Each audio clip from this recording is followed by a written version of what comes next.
کہ آپ پہچان کریں, ریکگنائز ایک دوسرے کو کریں. تو یہ وہ تعلیم ہے.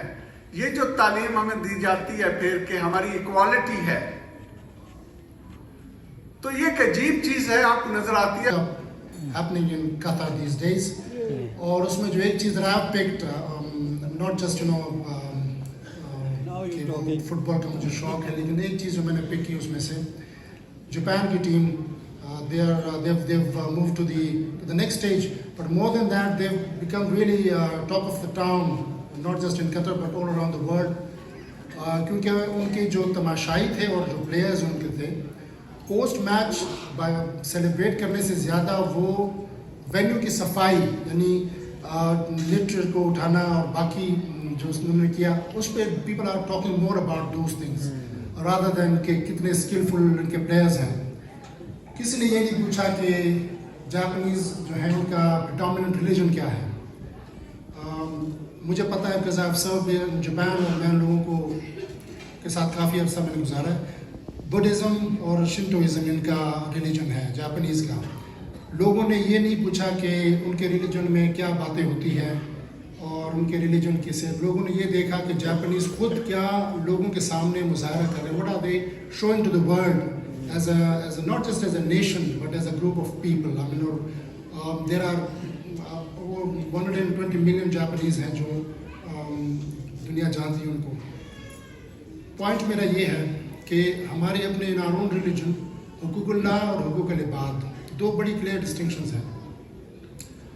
میرے خیال میں over a period of time we have tried to explain to others. حقوق اللہ ہم نے زیادہ ایکسپلین کرنے کی کوشش کی ہے نان مسلمس کو. حقوق العباد پہ ہم نے تھوڑا ذرا اپنا رجحان کم ڈالا ہوا ہے. لوگ ہمیں یہ نہیں دیکھتے کہ ہم نمازیں پڑھتے ہیں یا ہم روزے, لوگ یہ دیکھتے ہیں کہ how to be behave as part of a larger group of people, جس میں مختلف ریلیجنز ہوں گی, جس میں مختلف لوگ یہ دیکھتے ہیں کہ ہم ایک جگہ پر رہتے ہوئے, فار انسٹنس اسی اولڈم میں رہتے ہوئے. تو جو دوسری گورنمنٹس کے لوگ ہوتے ہیں, جو منسٹرز ہیں, وہ بھی اپنے لوگوں کو کہا کرتے تھے کہ اس طرح کام کرو جس طرح عنایت اللہ کام کرتا ہے. سابق سینئر منسٹر ہیں کے پی کے اور سابق صدر الخدمت کے پی کے, اور منسٹر رہے ہیں لوکل گورنمنٹ کے, الیکشنز اینڈ رورل ڈیولپمنٹ کے, اور انہوں نے اپنے ٹائم کے اندر الحمدللہ جو hospital specially all big cities of K P کے, انہوں نے جو ہاسپٹلز کے لیے کام کیا ہے, لوگوں کو بنیادی سہولتیں پہنچانے کے لیے جو کام کیا ہے, تو ہر جگہ پہ لوگ عنایت اللہ کو یاد کرتے ہیں. آج ہماری خوش قسمتی ہے کہ اس طرح کا ہمبل, ڈاؤن ٹو ارتھ اور ایکٹیو لوگوں کا درد رکھنے والا منسٹر ہمارے درمیان موجود ہے. ممبر کے پی کے اسمبلی محترم جناب عنایت اللہ خان صاحب, میں ان سے ریکویسٹ کروں گا اسٹیج پہ آئیں اور اپنے خیالات کا اظہار فرمائیں. میں بدعا کے لیے نہیں آیا ہوں, اور جب یہ طائف سے واپس آ رہی تھی تو فرشتوں نے کہا کہ ہمیں حکم, ہم آپ کے مدد کے لیے آئے ہیں, آپ اگر چاہتے ہیں تو ہم ان کو ہلاک کر سکتے ہیں. نبی صلی اللہ علیہ وسلم نے فرمایا نہیں, ان کی نسلوں میں سے وہ لوگ نکلیں گے جو اسلام کو قبول کریں گے. اور فتح مکہ کے بعد وہ ایک ڈیلیگیشن کے صورت میں آئے اور طائف کے لوگوں نے اسلام قبول کر دیا. اس لیے وہ کبھی جذبات میں نہیں آئے, وہ سراپا مرضی تھی, سراپا رحمت تھی. اور اسلام امن کا دین ہے. اسلام کے لفظ کے معنی ہی امن ہے, سرنڈر ہے, سپردگی ہے.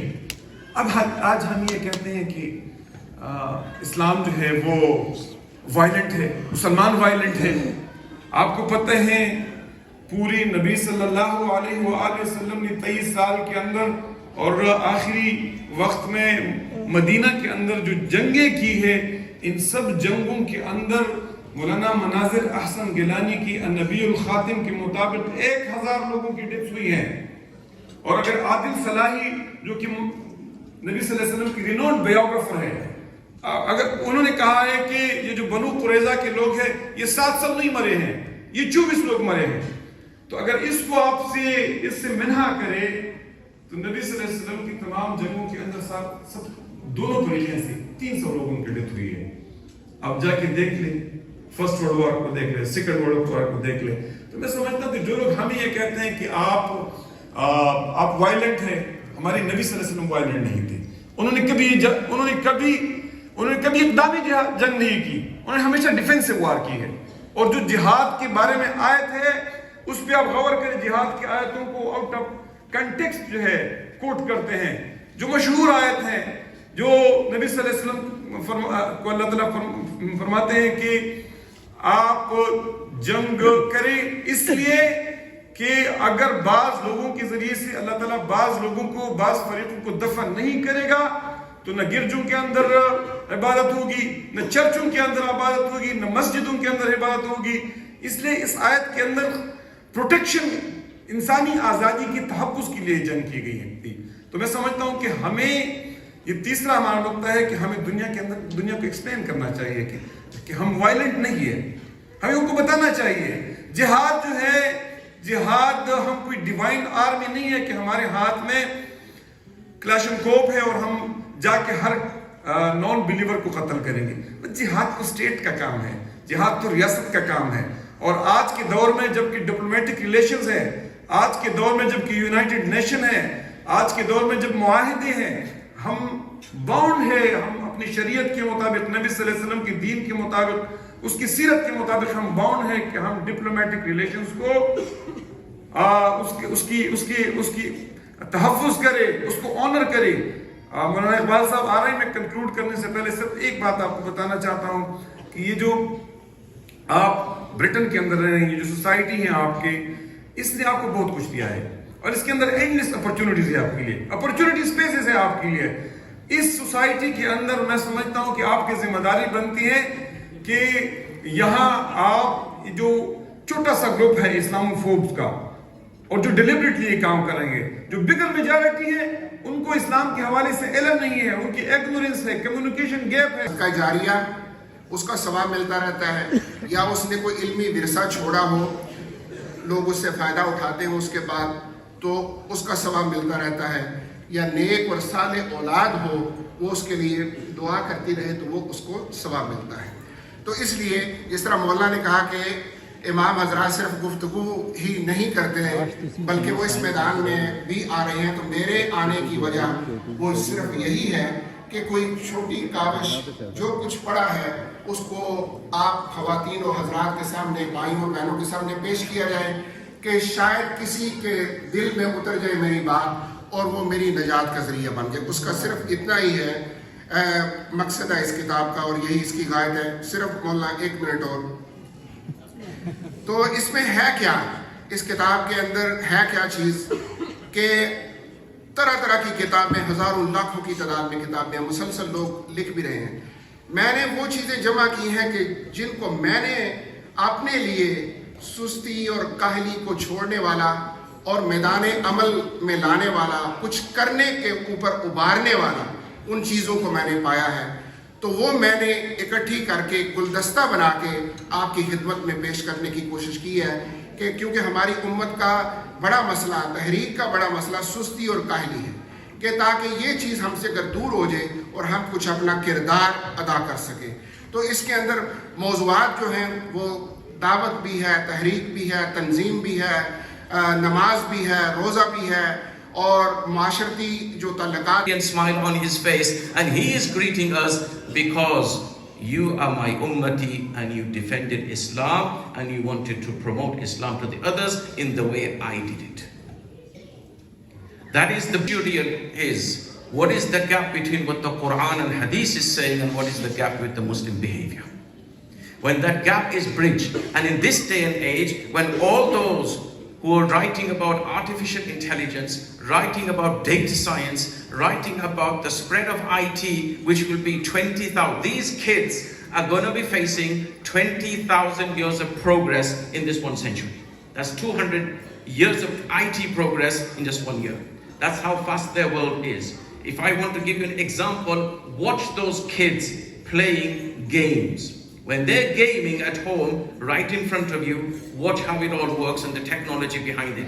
Within that world, this is how Islam has not a challenge, an opportunity. The Prophet ﷺ, he went to Uqaz because it was an opportunity for da'wah. He went to Darul Nadwa, as was provided earlier on the details, because it was an opportunity. Each and every single one of us is an ambassador of Islam. And in that role that we have, the function of today's is to learn. The Prophet ﷺ won over the world through his personal character.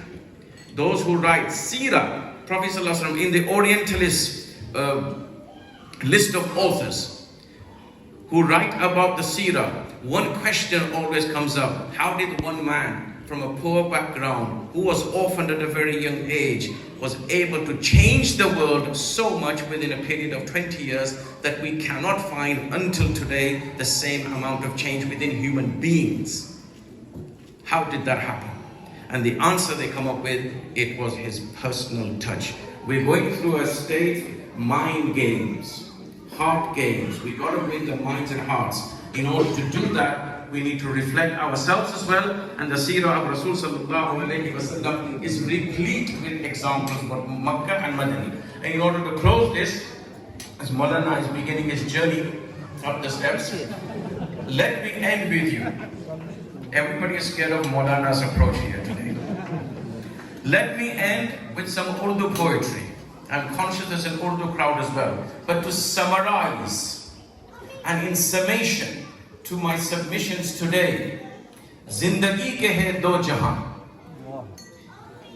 Zindagi ke hai do jahan, ek ye jahan, ek wo jahan. In dono jahanon mein fasla hai ek saans ka.